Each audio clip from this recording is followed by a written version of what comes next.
tarde ou boa noite, amigos. Terça-feira, 18 horas. Como todas as terças, às 18 horas, estamos começando uma nova fase do The Dealers, num novo estúdio, e sempre com um convidado muito especial, contando um pedacinho da distribuição automotiva do Brasil e do mundo. Para inaugurar esse espaço, eu convidei, e ele veio, do interior de Minas Gerais, apesar que ele mora em Belo Horizonte, que representa aí umas 7, 8 marcas, eu não lembro certinho quantas são, mas são muitas, e é uma pessoa que tem uma história muito rica para contar. Eu vou deixar ele falar tudo sobre ele, porque ele é um excelente contador de histórias, como quase todo mineiro, então ele vai contar a história dele. E eu estou aqui com meu amigo Paulo Bom Tempo. Muito obrigado por ter vindo, do Grupo Viamondo. Muito prazer ter você aqui. Eu que agradeço o convite.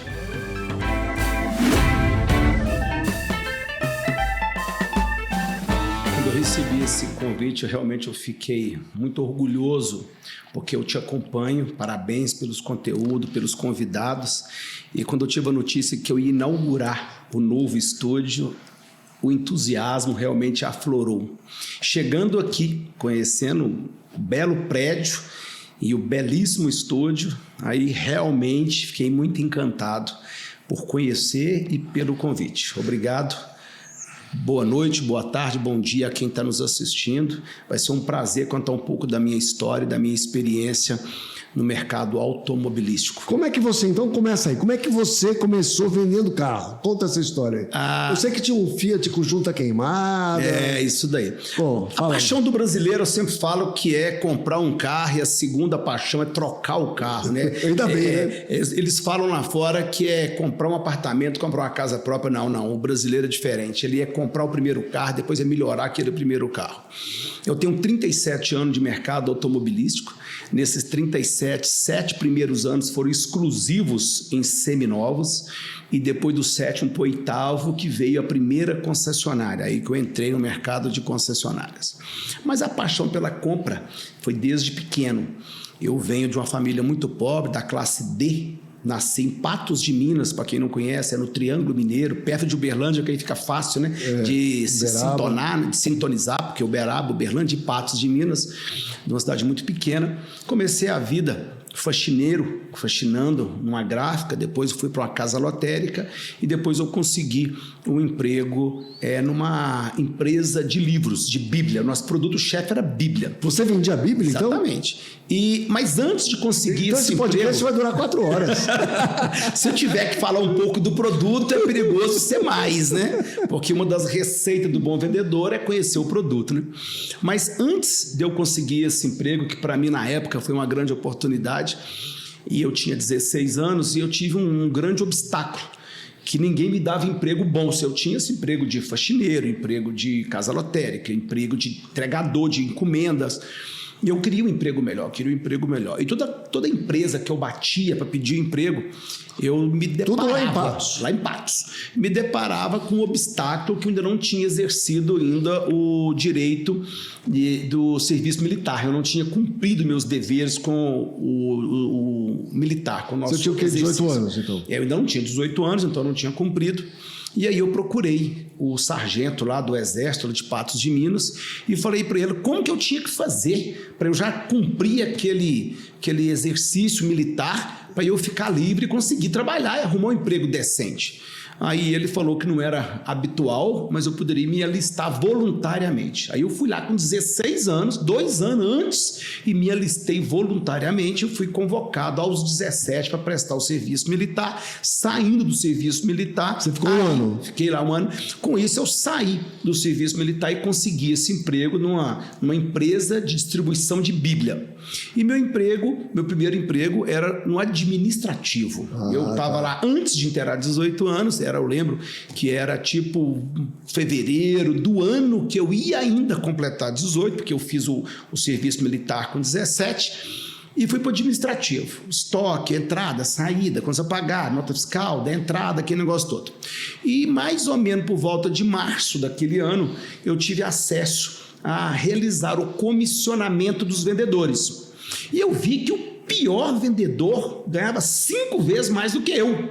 Aí eu falei assim, gente, se eu for pior do que o pior, eu ganho 4. Eu vou atrás desses 4, não vou ficar aqui ganhando o meu simples salário mínimo da época, lá o salário de entrada.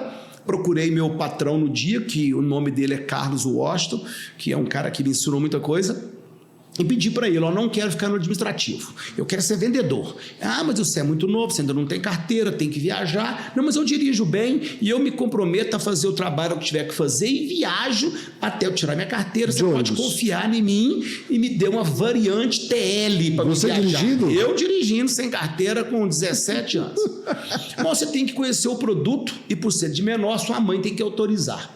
Aí lá fui eu enfrentar a mãe brava, enérgica, sonhava em ter um filho, ou na contabilidade, ou num caixa de um banco, né? Nunca ser vendedor. Nunca ser vendedor. Eu falei, mãe, eu tenho 3 notícias para te dar.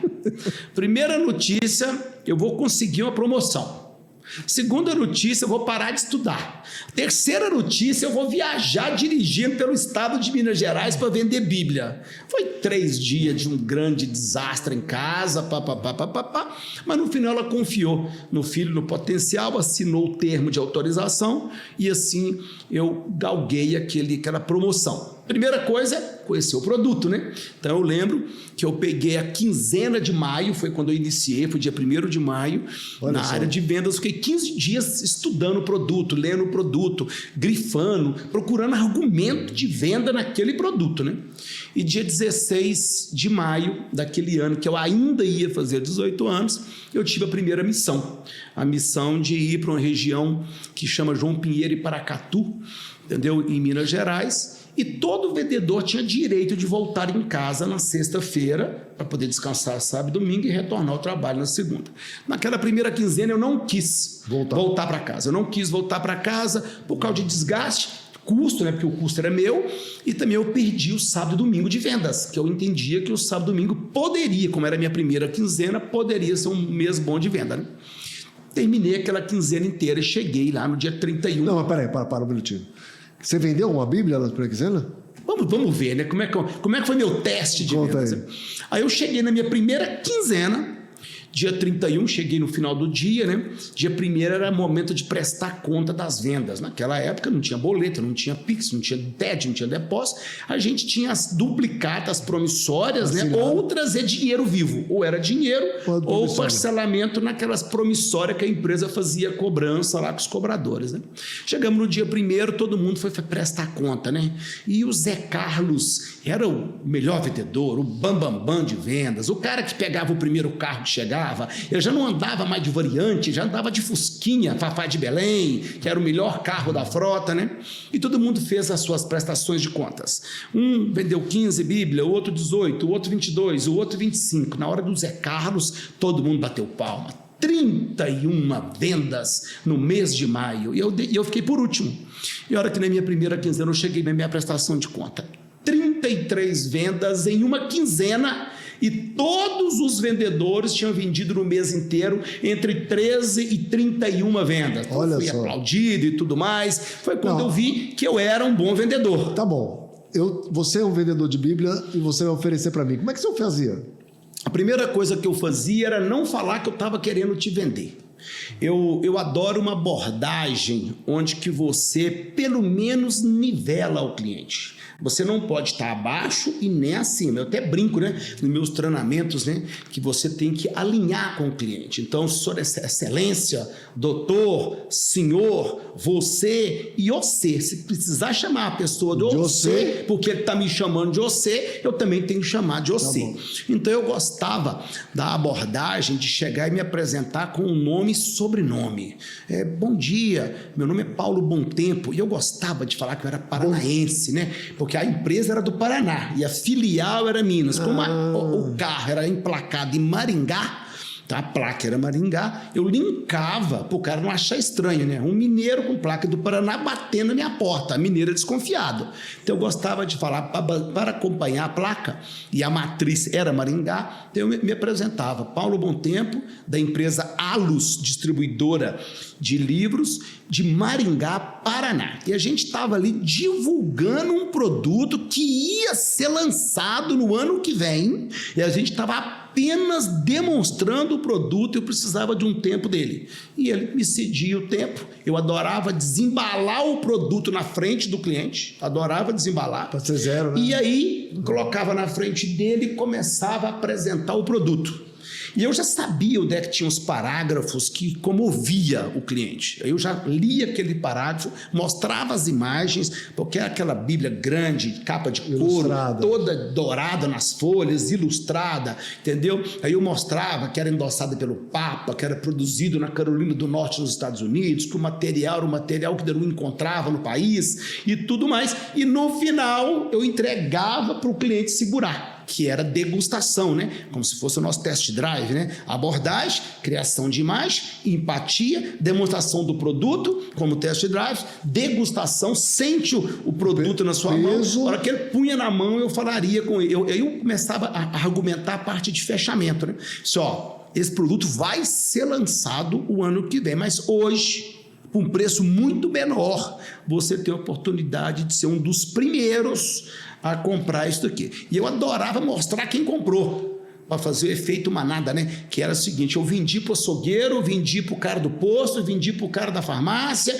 aí eu mostrava as duplicatos, cheques, entendeu? Os recibos, comprovantes lá. Ó, inclusive, eu dei a oportunidade, conhece o Sr. José, conhece a Maria, conhece o Marcelino, conhece a Mariana, e aí ele se via na vontade do desejo do efeito manada, né? Aí você puxava a Bíblia de volta e falava e vendia para ele. Não, ele falava, não. E aí eu comecei com isso. Depois desse dia eu bati todos os recordes de venda, né? Então eu ganhava todos os prêmios, todos os recordes, e eu fui acumulando experiência, e acumulando aí você instala que você era bom de vendas. Aí eu vi que eu era bom de vendas. Mais ou menos, que eu vi que eu já tinha um caixa razoável, aí eu fui convidado por uma amiga minha para a gente poder ir para o Paraguai trazer coisas de importação. Eu brinco que eu fui mexer com importação, né? Não com muamba. Muamba do Paraguai. Aí naquela época tinha muito sucesso, né? Você trazia os roadstatas e a rádio relógio, vendia demais. Calça Fiorute. Trazia tudo isso. Uísque, brinco, meia fina bordada, que não tinha no país ainda, meia fina bordada. Seda, os homens adoravam usar seda, uma seda bege, uma vermelha, seda branca, né? Então a gente trazia tudo isso daí, conseguia aumentar meu capital. A hora que eu vi que dava para comprar o primeiro carro, aí eu comprei meu primeiro carro. Você ia para o Paraguai de ônibus? Ônibus, aí era de ônibus. Rodava a noite inteira, né? Porque de Minas Gerais lá, realmente gastava muito, 18 horas, entendeu?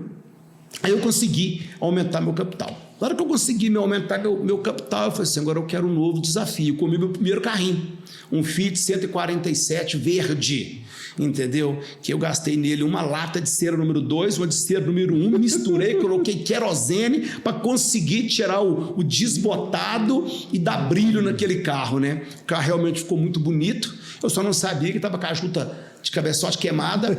Aí, o primeiro dia que eu fui sair com a namorada, o carro subindo a temperatura e fervendo, eu parava no posto, punha água, até que eu desisti de parar no posto, eu carregava, era um galão de água no carro mesmo. Eu ia pondo água nele de tempo em tempo, até eu conseguir trocar a junta e pôr ele em ordem e realizar aquela primeira venda. Gostei do gosto de comprar e vender automóvel.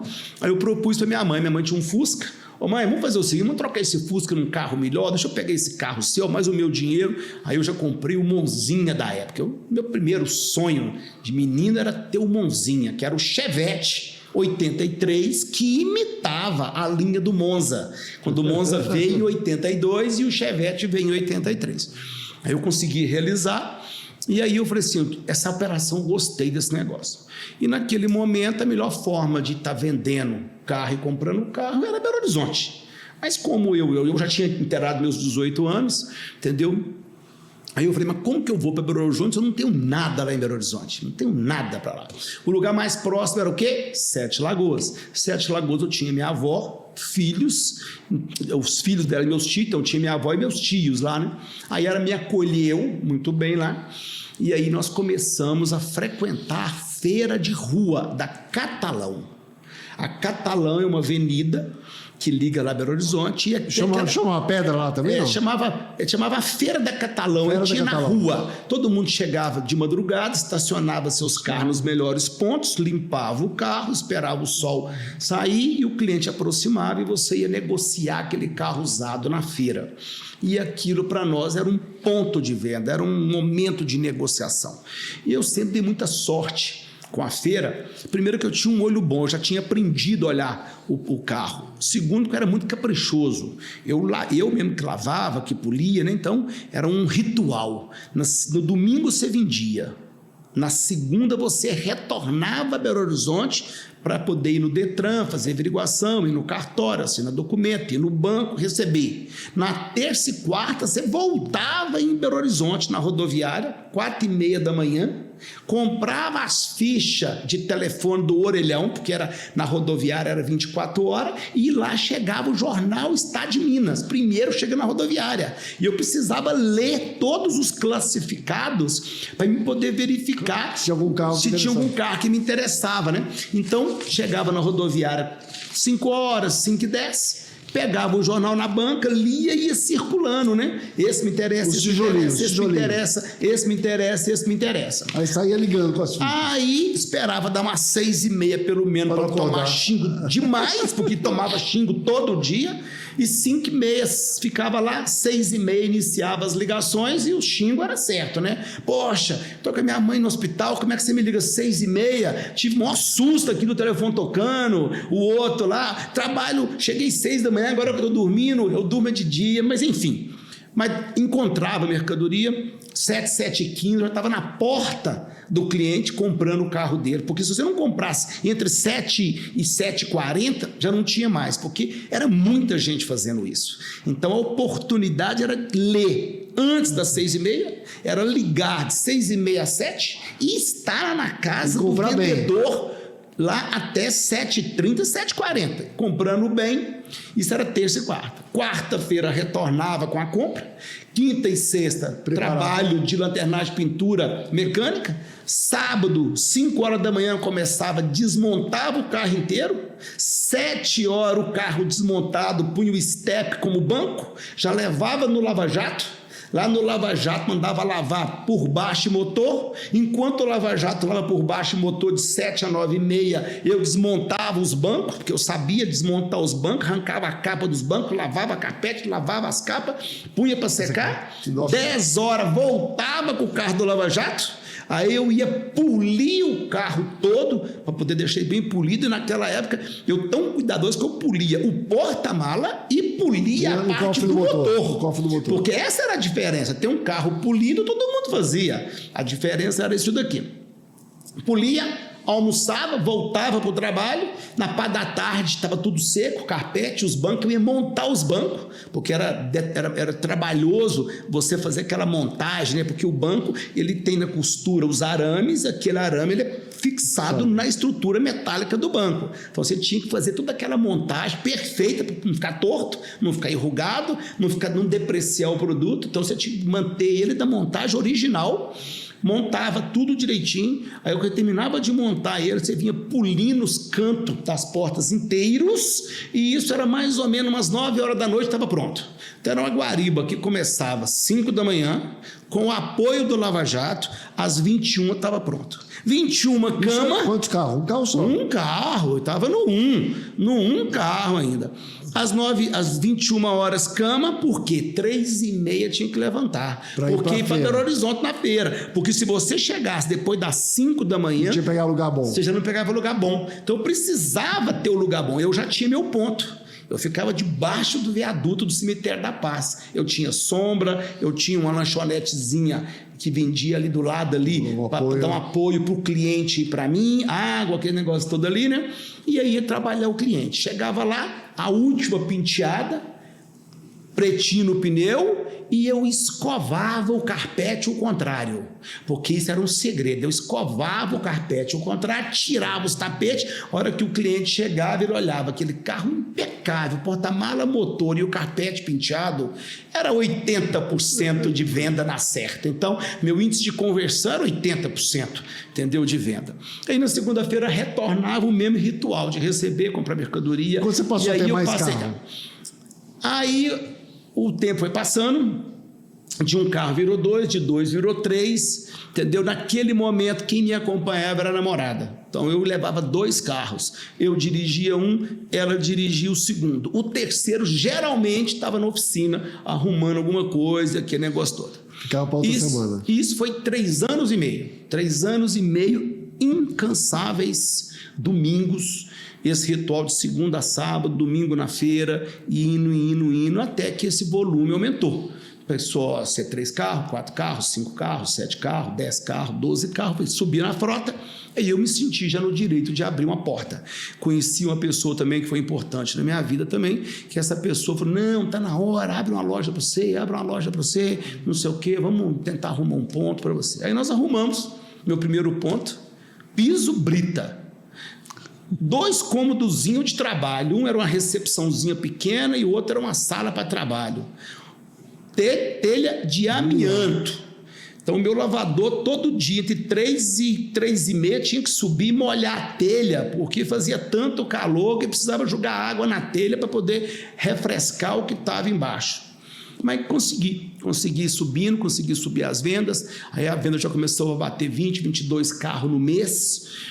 Tive condição de ir comprar um primeiro terreno, e esse primeiro terreno fiz a primeira sede própria, e aí foi em 1993, inaugurando a primeira loja própria, entendeu? Com o nome PA Automóveis, mantive o nome da primeira loja, e lá na primeira loja, as vendas no varejo, no salão, começou a me incomodar, porque era muito pouco, eu não tinha muita paciência de esperar 20, 25, 28 vendas no mês inteiro. Aí eu comecei a procurar carro zero nas concessionárias. Mas eu não entendia de carro zero. Eu só queria saber, eu só tive a ideia de procurar para me vender no meu salão. Aí um belo dia eu liguei numa Volkswagen no Rio de Janeiro. O concessionário falou assim, não, eu estou querendo vender aqui 7 carros 0 quilômetro. Aí eu liguei para um amigo meu que já mexia com carro zero em Belo Horizonte e eu e ele colocamos preço. Ó, que nós colocamos o preço, deu certo. Comprei meu primeiro lote de carro 0 quilômetro, entendeu? Esse lote de carro 0 quilômetro, ele, por ter nome, ele vendeu todos os 7 carros. Então, eu comprei e ele vendeu. Fui aprendendo. Aí, tive um compromisso com ele. Todo 0 que eu comprar, eu te chamo de sócio. Combinado? Combinado. Parceria, parceria.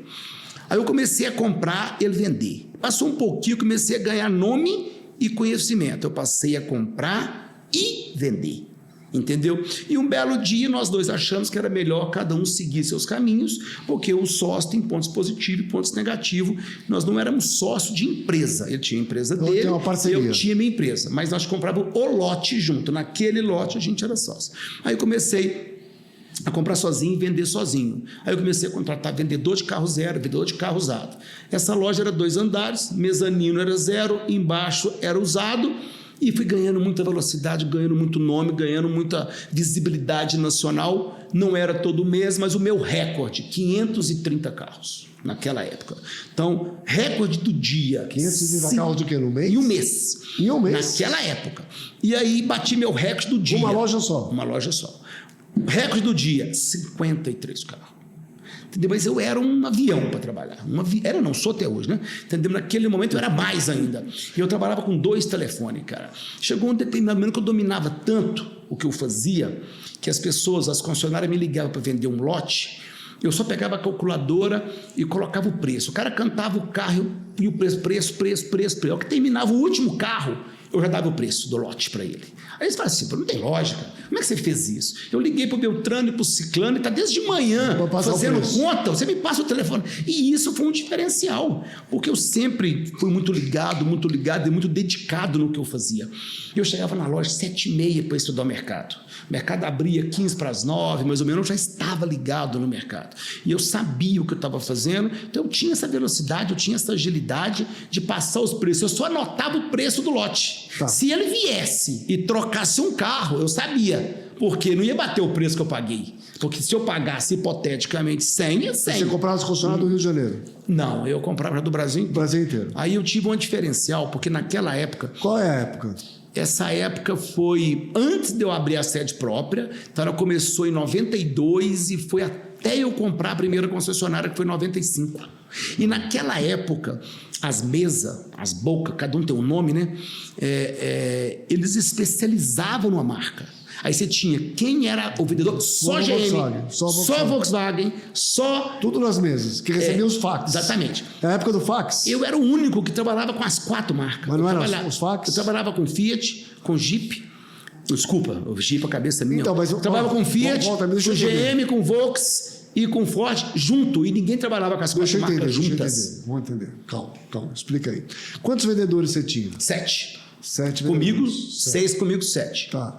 E aí você tinha uma mesa, então. Era um L. Imagina que esse estúdio era um L. Você recebia os fax das concessionárias todas também? Naquele momento a gente não recebia fax, era telefone. No início ali era telefone. Depois veio o fax. Você tinha que ter contato com os concessionários. Quando é que começou a vir o fax? Depois veio o fax. Aliás, já tinha o fax, mas para vender. Não para comprar. Tá. As concessionárias, elas não mandavam para você. Mas você não vendia só pessoa física, vendia para loja, para todo mundo. Não, só loja. Esse volume eu só vendia loja. A minha loja de usado é assim, trabalhava o cliente final. Digamos lá, o consumidor de usado. Então você montou a mesa em cima no mezanino? Para vender só para lojista. Eu comprava de concessionária ligando o dia inteiro. Eu vendia para lojista. Elas não mandavam fax, porque elas não se expunham. Okay. Entendeu? Naquele momento tinham ainda uma grande diferença de concessionária para as lojistas, entendeu? E nós é que mandava fax para os lojistas, entendeu? E aí eu comprava muito, eu precisava vender muito, porque eu não tinha o capital para poder pagar tanto que eu comprei. Tinha que girar. Não tinha. Eu lembro de uma história, nós ligamos em Camaçari na GM, essa GM não existe mais, porque a história é que ela ia fechar, e nós conversamos com o gerente de vendas lá, ele colocou o diretor na linha e falou que ele estava fechando a concessionária. Você falou assim, compra o que eu falei assim, eu compro seu estoque inteiro. Foi minha maior compra, até hoje, porque eu não vou misturar concessionária com loja, né? Eu lembro na época era $1 milhão. Eu lembro de que em dólar era $1 milhão. Comprei o estoque do cara inteiro. Isso era uma quinta-feira. Eu virei para ele e falei assim, eu te pago em 3 pagamentos. Eu te pago terça, quarta e quinta.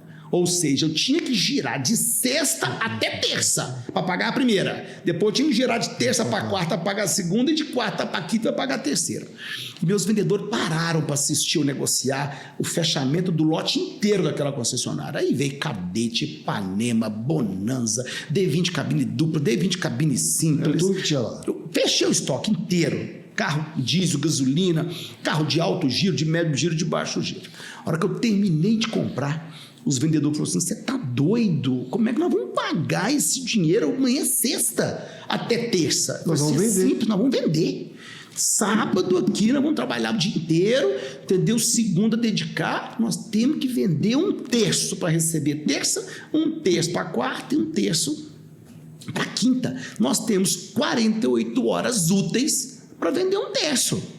E vendemos. E deu certo, e pagamos o lote, e todo mundo ficou feliz.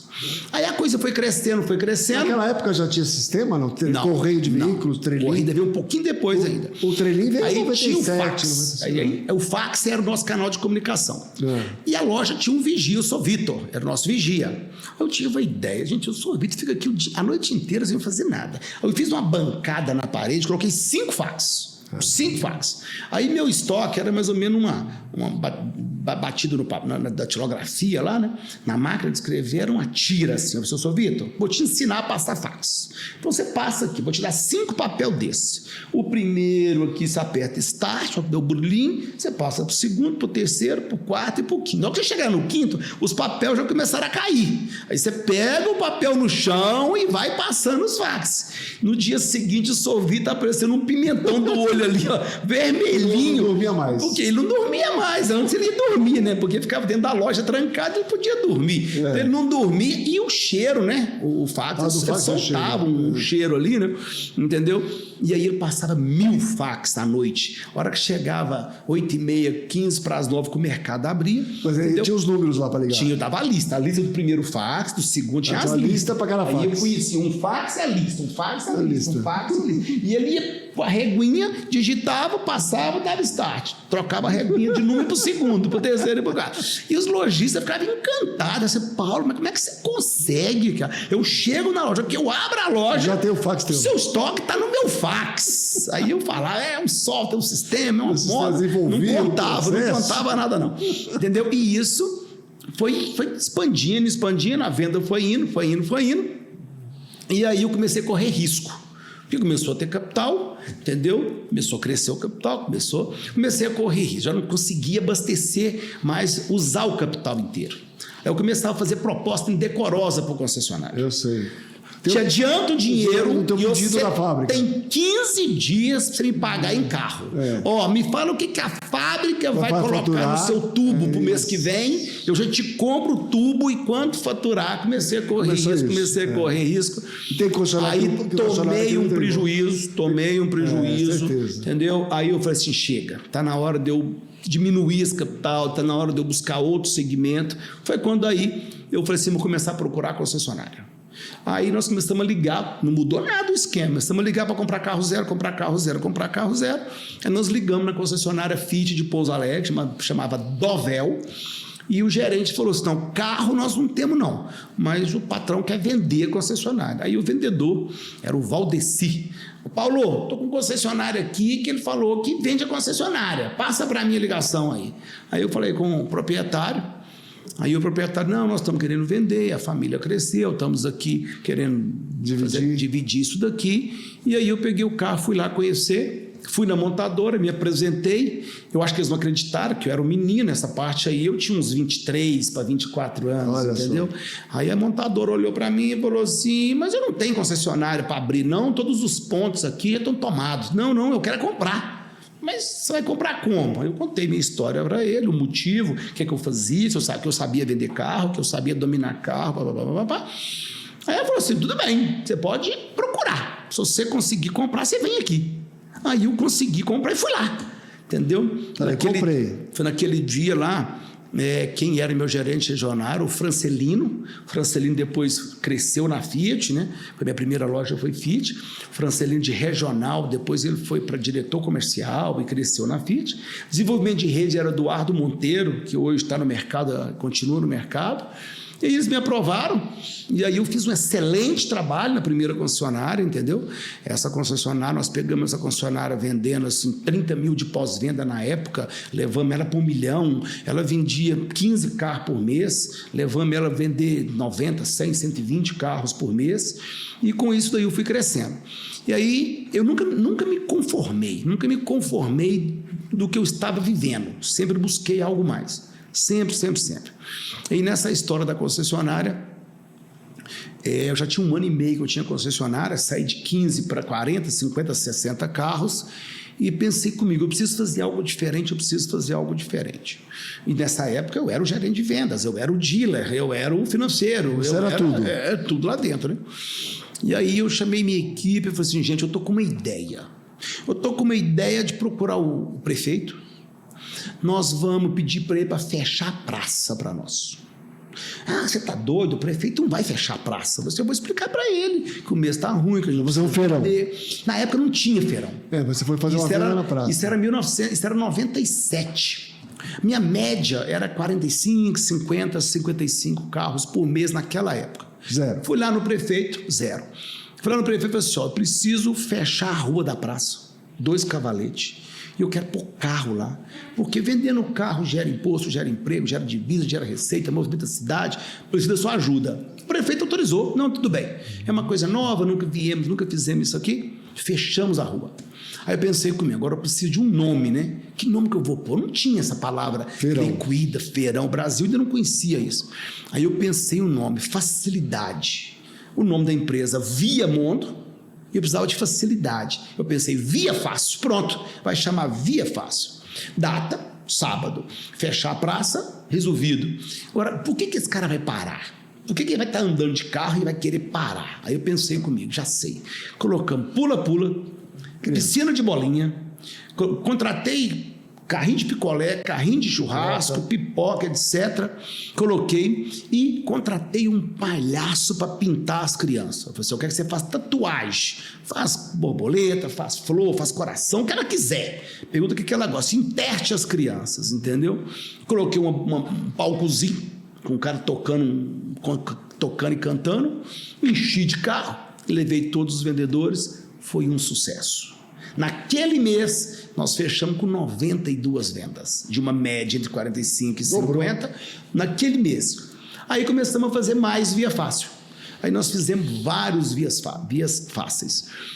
A hora que chegou no meu 9º via fácil, eu comecei a escutar o palavra feirão. Isso era, eu fazia um via fácil a cada 3 meses. Então nós estamos falando aí que já tinha sido uns 3 anos. Vamos imaginar que tinha sido lá em 99, 2000. Aí eu disse, o que tem de feirão? Aí a montadora falando de feirão, assim, quem fez isso? Aí eu vou ligar lá no cara, liguei lá, assim, como é que é esse negócio? Eu falei assim, eu já faço. Você me ouvia fácil? Isso aí que eu faço. Eu vou na mídia, eu chamo para o evento, eu dou o nome, eu ponho palhaço. Nunca tirei o palhaço. Piscina de bolinha. E aí começamos a fazer o famoso feirão. Aí que nós começamos depois de 9 via fácil, aí veio o feirão, aumentando nossas vendas, aquele negócio e tudo mais. No princípio, como eu só tinha aquela origem de comprar e vender, a gente tinha um cadernão, eu ia colocando os recebimentos e os pagamentos nas folhas. Colocava folha, né? Dia 1º, dia 2, dia 3, dia 4, dia 5, e escrevendo, pagar e receber, pagar e receber. Aí eu conhecia a Dilernet, o Paulo Monteiro. E do Regis Braga. E o Regis. Na época, eu conheci primeiro o Marcos, que é o Marco lá. Era o vendedor deles, vendedor era o comercial diretor de vendas. E depois eu conheci o Paulo. Aí o Paulo veio me falar de um sistema. E eu, muito curioso, eu peguei papel e caneta e falei assim, como é que é esse negócio? Como é que funciona? E como é que é? Não, nós vamos pôr esse negócio aí. Aí que nós fomos instalar o nosso primeiro DMS. Que eu tô aqui, primeiro não, o único, né? Porque nós estamos com ele até hoje aqui, né? Que é o Dilernet, entendeu? Muito bom. Aí nós instalamos. Aí que eu vim aprender o que era um software, o que era uma gestão dentro do software, o que era tudo mais, através do Paulo, que eu devo muita obrigação para ele que me ensinou, que me orientou essa parte de processo. Porque comprar e vender, eu já estava isso aí nítido. Aí a montadora encantou com meus primeiros 4 anos. Como é que você fez isso? Como é que você faz aquilo? Nós queremos que você assume uma outra praça, que já era de um concessionário. Aí eu falei assim, eu assumo. Resolver seu problema eu resolvo, mas eu não posso comprar não, porque eu já comprei uma. Foi a única concessionária que eu comprei na minha vida inteira. O resto foi nomeado. Tudo eu fui nomeado. A montadora foi lá nessa segunda concessionária, acertou com o concessionário local, assinaram o distrato e assinaram o contrato. Quadrupliquei a venda. Aí ela fez isso de novo pela 3ª concessionária, pela 4ª, pela 5ª. Tudo pela região. Tudo na região. Aí outras marcas começaram a me procurar. Entendeu? Não é só de alegria que é a minha história, não. Eu tive também erros, né? Porque eu venho de uma família muito pobre e eu não tive ninguém para me orientar. Eu não tive ninguém para poder sentar comigo. Filho, senta aqui, o caminho é esse. Esse caminho aí ele é mais doloroso, né? Aí, quando eu estava indo para a minha 3ª concessionária, entendeu? Eu cometi uma grande falha, uma grande falta de conhecimento, uma grande falta de ter um mentor do meu lado, um pai, um irmão mais velho, né? Eu ainda era muito novo. estava trabalhando normal, um dia de trabalho. Aí minha secretária bateu na porta e falou assim: tem um rapaz te esperando e quer falar com você, que falou que é da Toyota do Brasil. Eu falei assim: Toyota do Brasil? Foi lá em 2002, 2003. Bom, lógico, chamei ele. Aí ele abriu um portfólio, me mostrou o que ia acontecer com a Toyota, que a Toyota vai trazer isso, que vai trazer isso, que vai trazer isso. E nós fizemos um levantamento. E aqui em Minas Gerais você seria um grande concessionário Toyota pelo trabalho que você faz. Você vai chorar agora. Você falou que não. Eu virei para ele e falei assim: você vai me desculpar, mas eu estou muito bem na minha companhia. Eu estou indo abrir minha terceira Fiat, tem uma promessa da quarta. Eu não tenho interesse de abrir uma Toyota. Tá. Nossa Senhora! Eu conto essa história até hoje, eu derrubei, porque puta merda, gente, como é que eu me recusei a ser concessionário Toyota em Minas Gerais? Mas enfim, é a verdade. Não só de alegrias e de bons histórias, tem um sucesso, uma carreira profissional. Essa foi um dos erros que eu cometi. Até hoje você não tem nenhuma marca japonesa, tem?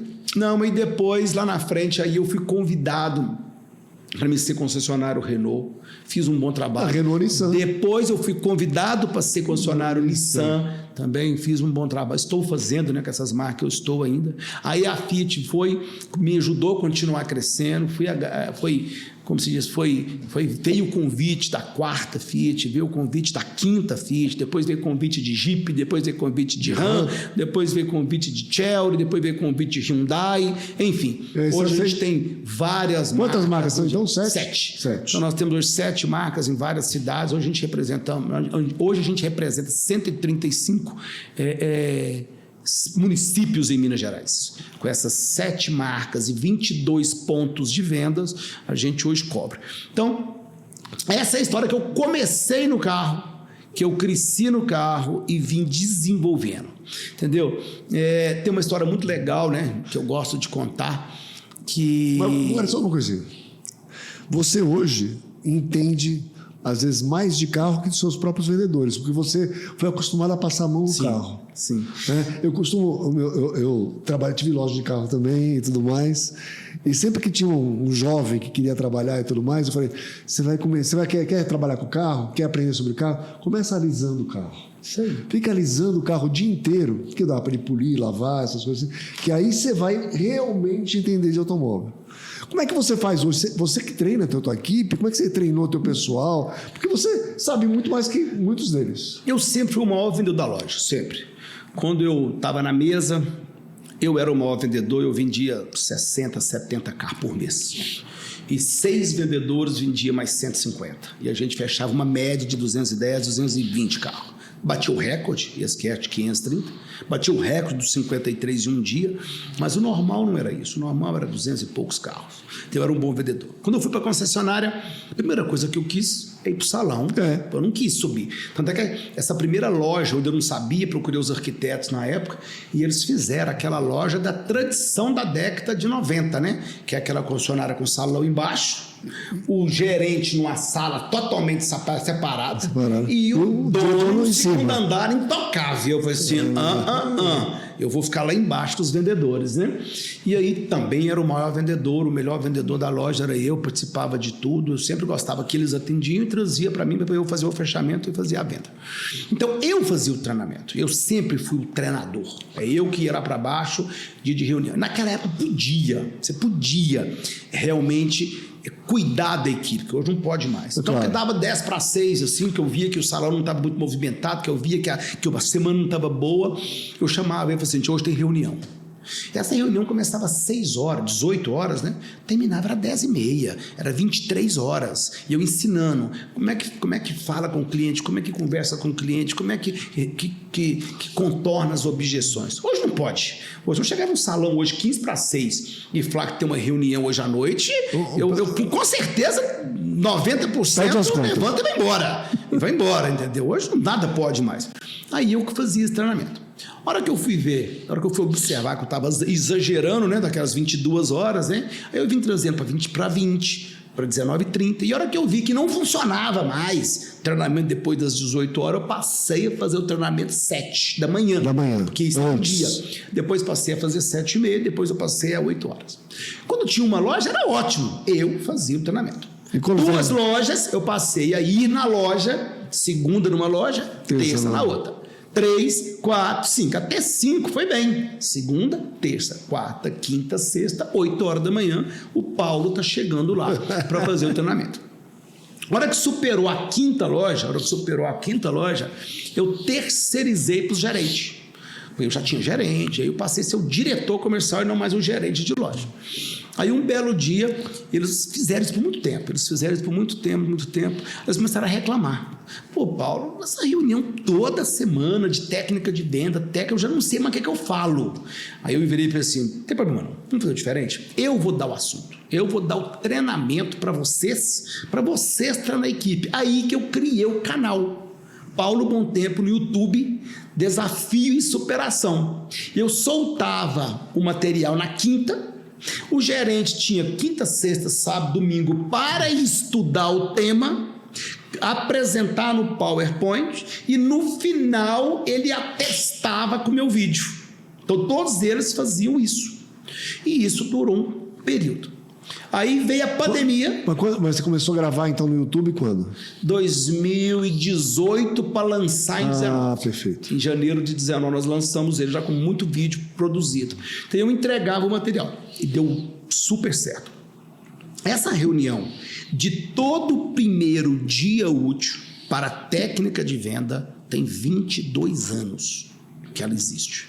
Desde a época que eu tinha 1, 2 concessionárias, ela existe. Veio a pandemia e nos ensinou tecnologia. Hoje essa reunião funciona no Meet, entendeu? Então, todo primeiro dia útil, aconteça o que acontecer. Ter feirão, sábado, domingo, tá todo mundo cansado. Segunda-feira, 8 horas da manhã, tem a reunião no Meet, feita por cada gerente, e ele pode sim convidar vendedores, assistentes. Você não participa mais?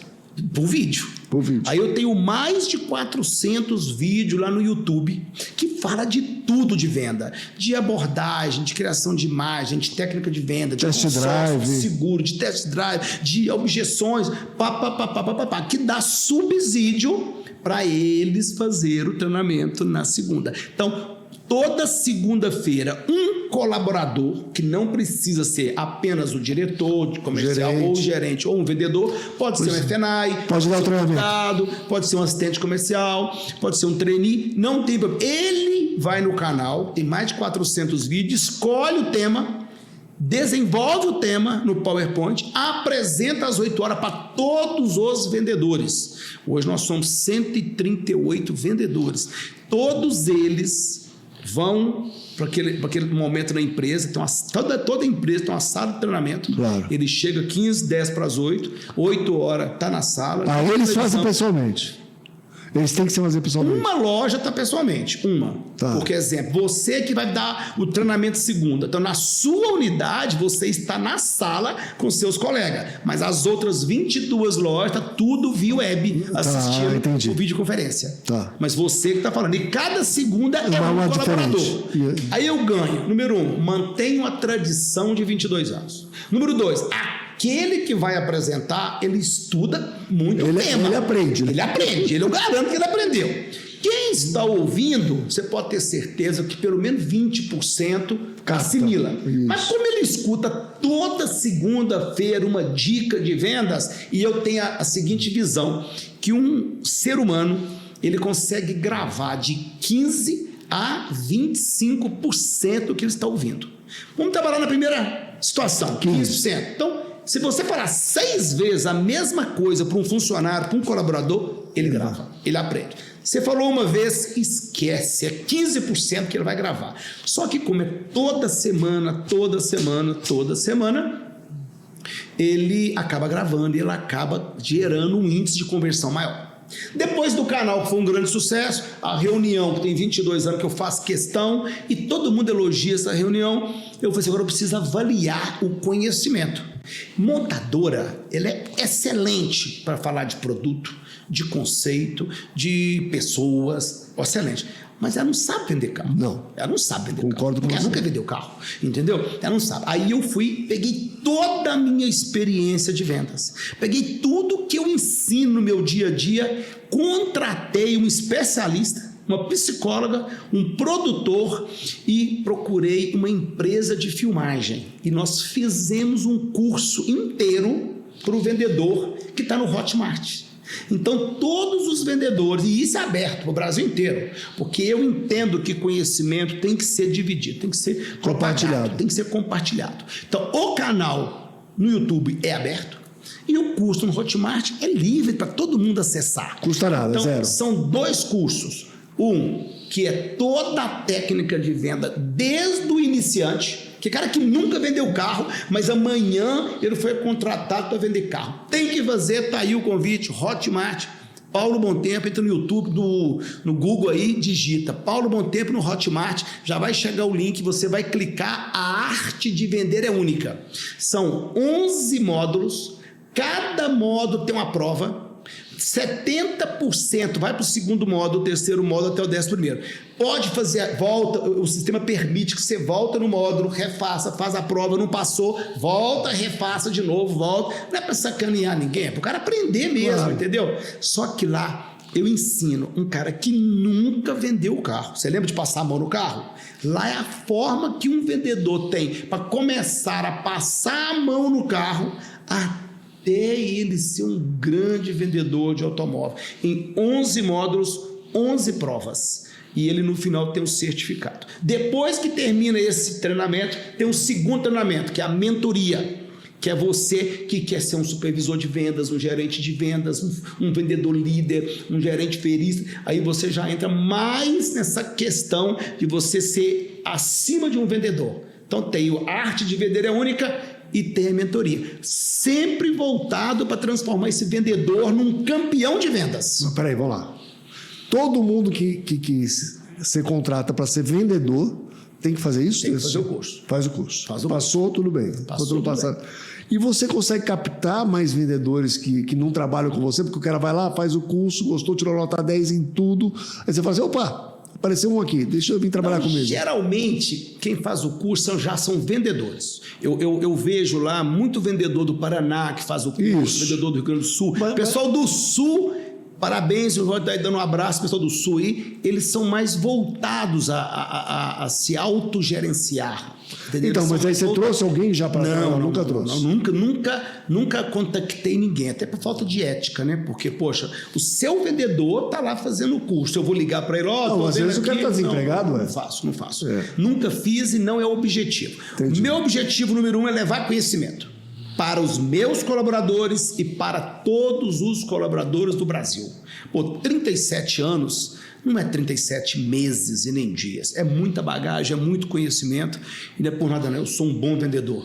E não é à toa que de classe D, em Patos de Minas, vendedor de Bíblia, nós faturamos no ano passado 1,070 bilhões de reais, vendemos 12.500 carros, foram em peças quase 40 milhões em peças, entendeu? Então, é um número expressivo, pelo menos para o meu crescimento. Eu não estou falando aqui de uma pessoa que está na segunda geração, não. É eu que fiz tudo isso. Então, do zero. Que eu acho que é mais difícil isso. Porque a gente tem muita gente boa no Brasil. Tem grandes caras que desbravaram muita coisa.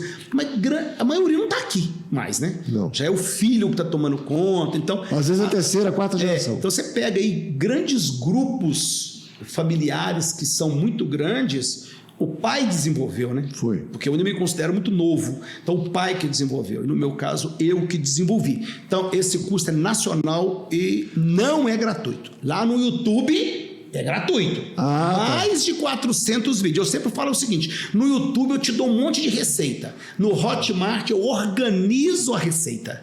Entendeu? Para entender a diferença?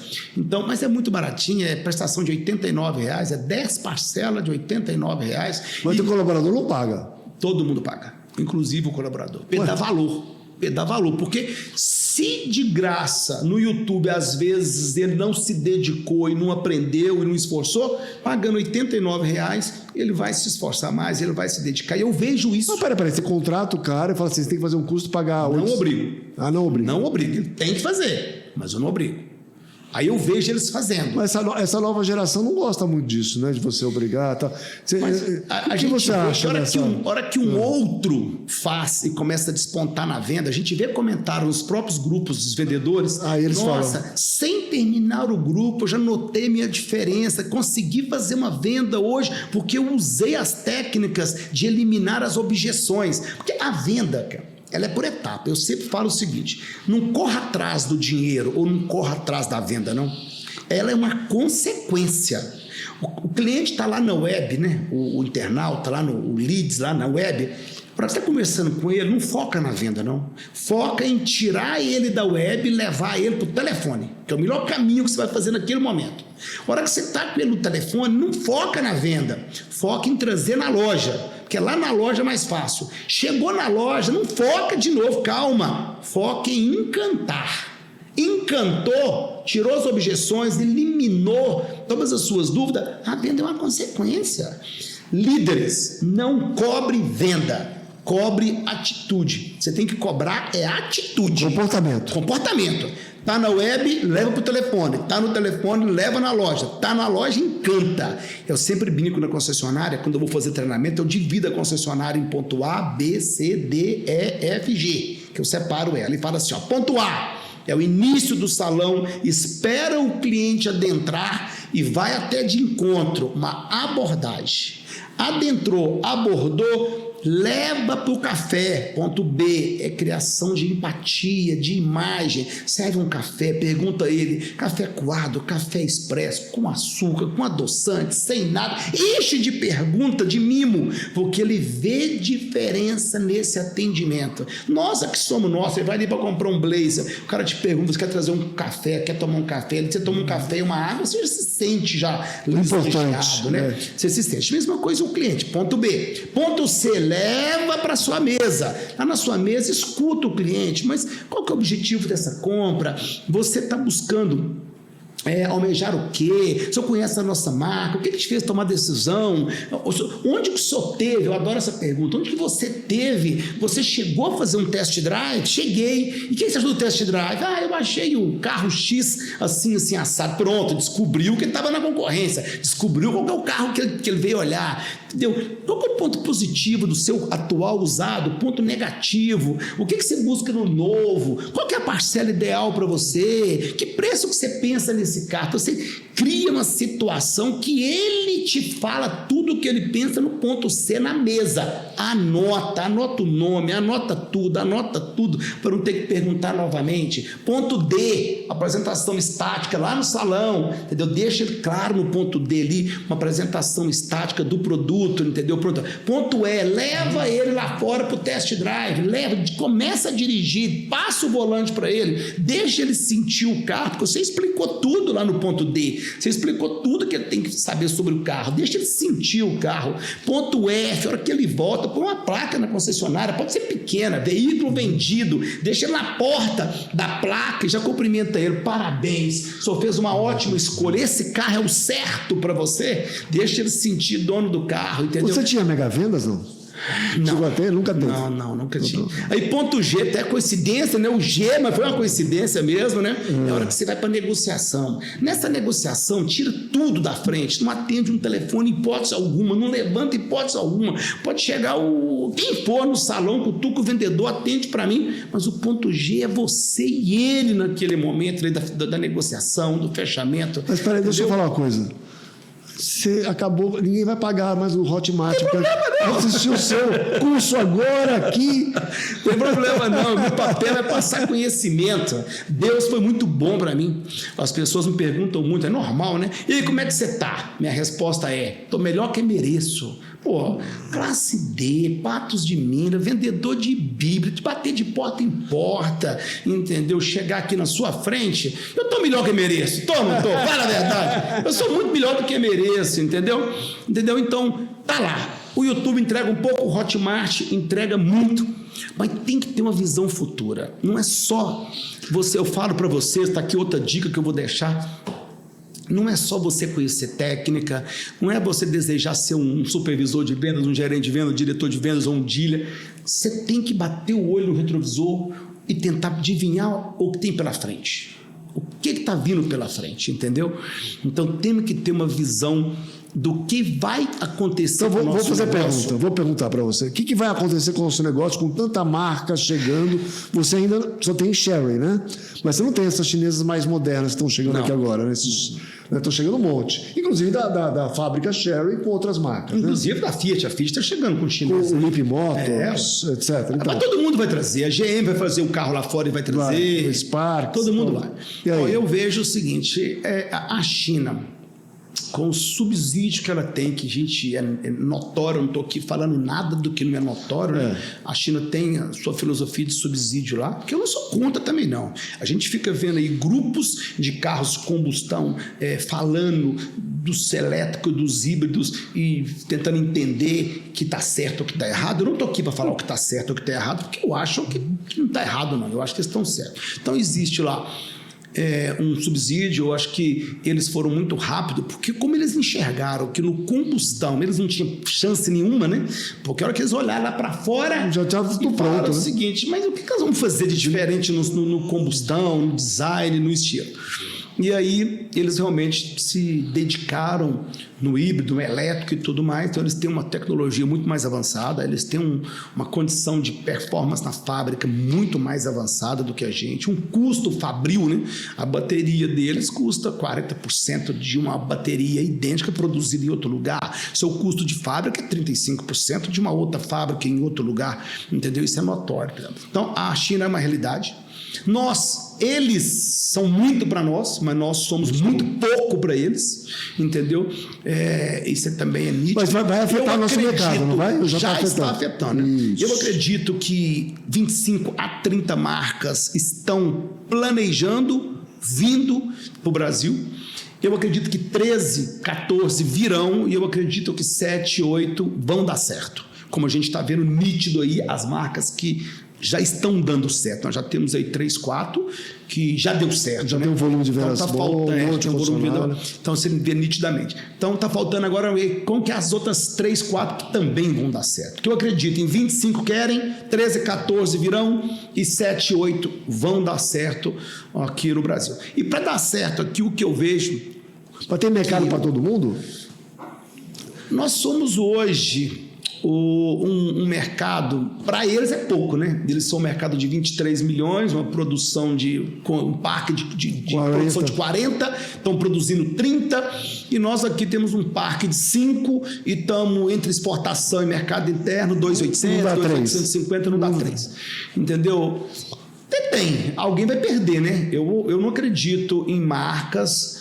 1/5 da produção. Então, eu acho que quem tem 1/5 ou quem tem aí acima de 2 dígitos tem como ceder, e essas marcas vão tirar um pouquinho de cada uma, como já está tirando, né? Você vê que o nosso crescimento de 2024, esse crescimento aí de 14%, e se você analisar o que foi vendido dessas marcas que trouxeram, que é uma importação... A diferença foram as marcas novas. Foram as marcas novas. O mercado atual, o parque atual, ele não ganhou esse crescimento. Não, e as marcas novas tiraram um pouquinho também dos outros, né? Então eu acredito. Agora, para a marca dar certo aqui...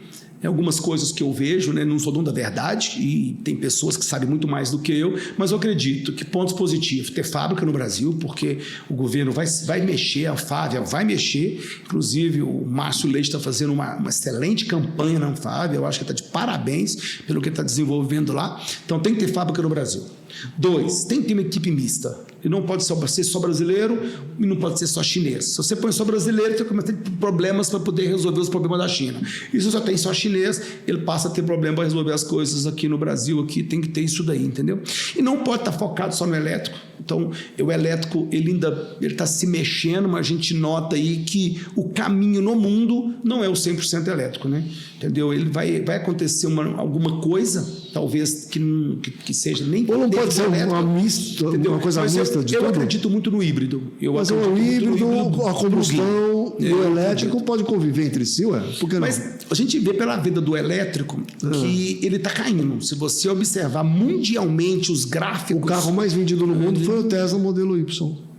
Mas a gente nota aí que a hora que você soma a venda de toda a venda global, entendeu? Você vê os híbridos plug-in, não plug-in, com a rampa muito mais forte. É que tinha você menos, pega né? o elétrico, ele tem uma curvazinha, né? Em 24 ele faz isso. Ele tem uma rampa e ele tem uma Não, eu acho que vai ter uma queda. queda. Assim, ó. Então você tem isso aqui, ó. Você tem esse gráfico aqui. Você não tinha tanta disponibilidade de híbrido antes. E hoje você tem, de vários tipos de híbrido. Então eles vão ocupar um grande espaço, sim, tenho certeza. Mas acho que vai ter mercado ainda para combustão, vai ter mercado para o híbrido leve, bastante, que vai ser, eu acho que vai vender mais, é mais barato, etc. E vai ter um mercado também para o elétrico, mas um mercado típico, uso urbano, típico. Acho que vai ter mercado para todo mundo, né? Mas eu estou vendo isso. Eu estou vendo o elétrico com uma vírgula, eu estou vendo o híbrido crescendo. Eu não vejo combustão com boas posições. Eu acho que a partir de 2030 você vai ver nítido isso aí, o combustão caindo para um 20%, 22% do market. Vai continuar. E eu também acredito que tem que dividir no globo. Tem lugares que a solução vai ser o hidrogênio, vai ser o elétrico, vai ser o plug-in, vai ser o híbrido com gerador gerando para uma bateria. Mas várias soluções. São várias soluções para cada pedaço do globo.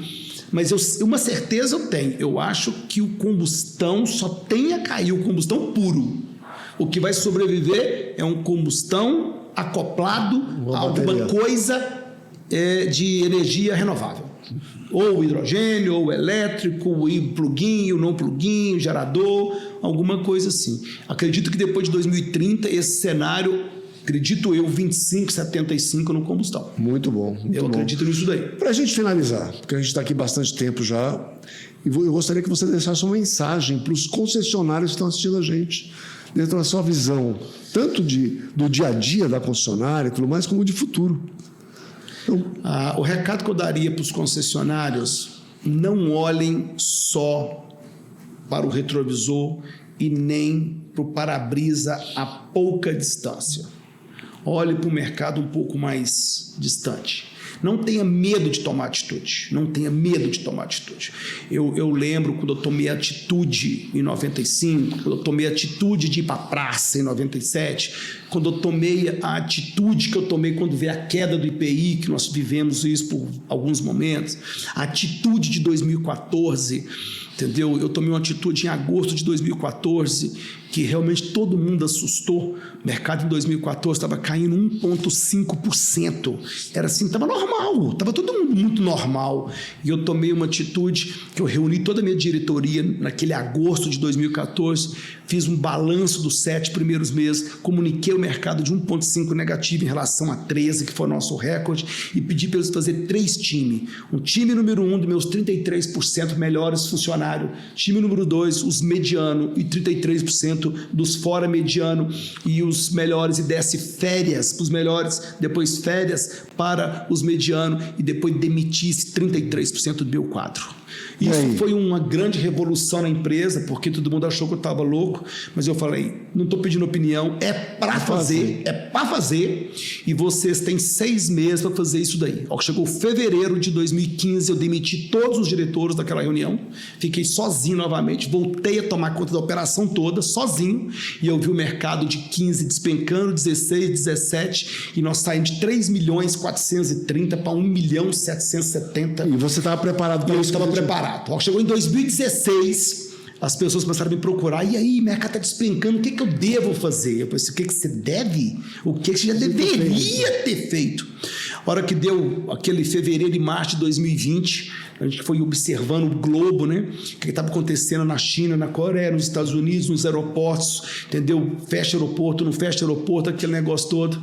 Eu cancelei todas as minhas reuniões de 3 dias, entrei para dentro de uma sala, fiz um planejamento que eu chamei ele de amarelo, vermelho e preto, e falei assim, se por acaso acontecer algo diferente do que está acontecendo hoje, isso era 17, 18 e 19 de março de 2020, nós vamos entrar com esse plano amarelo, que era um plano forte, de contenção de custo fudido, de demissão de todo mundo que tinha menos de 6 meses de casa, de suspensão de todos os pagamentos para a gente entender o que ia acontecer.